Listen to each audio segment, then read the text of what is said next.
Do you long for a relationship with your parents that's deep, warm, emotionally connected, yet just can't seem to have that experience? In today's video, we'll look at what we can do when we sense that our parents are just simply not emotionally mature.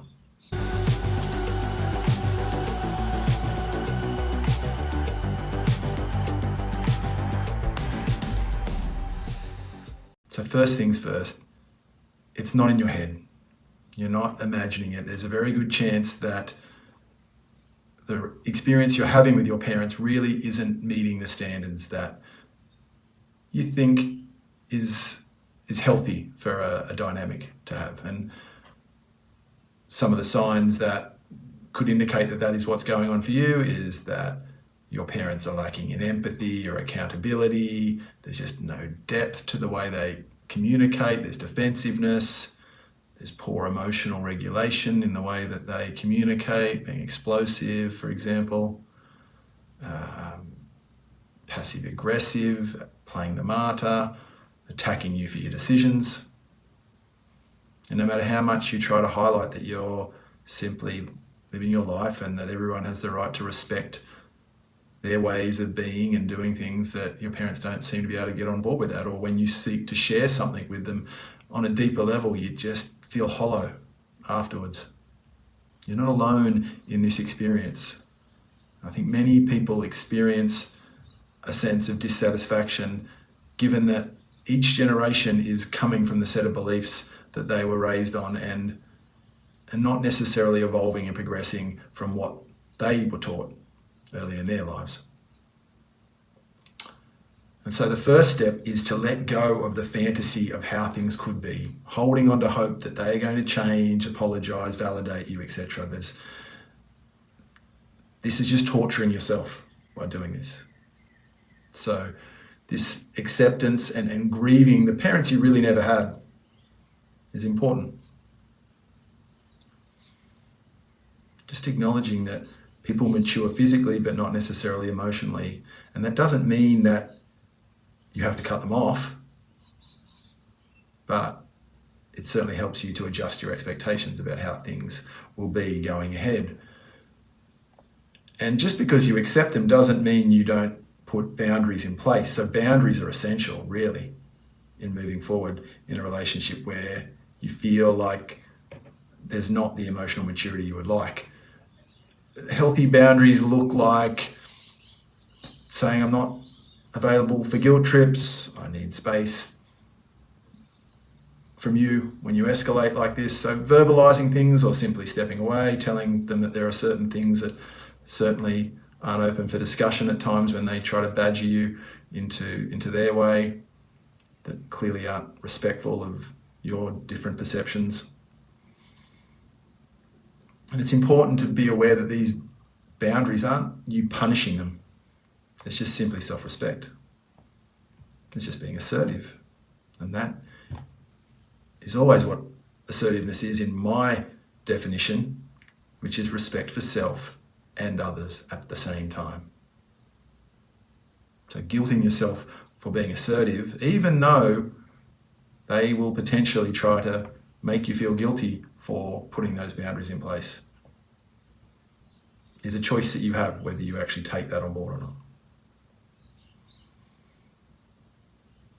Another tip I have for you is to stop playing the role that you chose, unconsciously, albeit that you potentially took on that role of being the fixer or the peacekeeper or the scapegoat for the family, and that was needed for survival within your family at some point, that you needed to emotionally navigate the family and take on that role. But as you move into adulthood, the awareness that that pattern no longer needs to, or that role no longer needs to define how you operate is crucial. And once you stop playing that role, the dynamic has to change. It has to change to benefit you, not necessarily them. And there are some very practical things that you can do to prepare yourself for interactions with parents that are not emotionally mature enough or capable enough of meeting you at the space that you're at. The first very simple and obvious one is to use your breath to regulate. Now, I'm not one of these individuals that tries to instruct people I work with to believe that the breath is this magical cure that can settle all emotions and make everything calm in an instant. It's not having an expectation that the breath can be all things, but there is little doubt that the breath can play a powerful role both on a physiological level and a psychological level. Firstly, the breath, when slowed down, particularly on the out-breath, that's where the latest science is highlighting the importance of a longer, slower out-breath, which activates the parasympathetic nervous system. The long, slow out-breath slows up an anxiety or stress-based response. The parasympathetic nervous system is the calming aspect of the nervous system. The sympathetic is the activating one associated with anxiety, agitation, anger, etc. So longer, slower out breaths. A good trick for that is the pursed lipped breath, which is basically like blowing out of a straw on the out breath.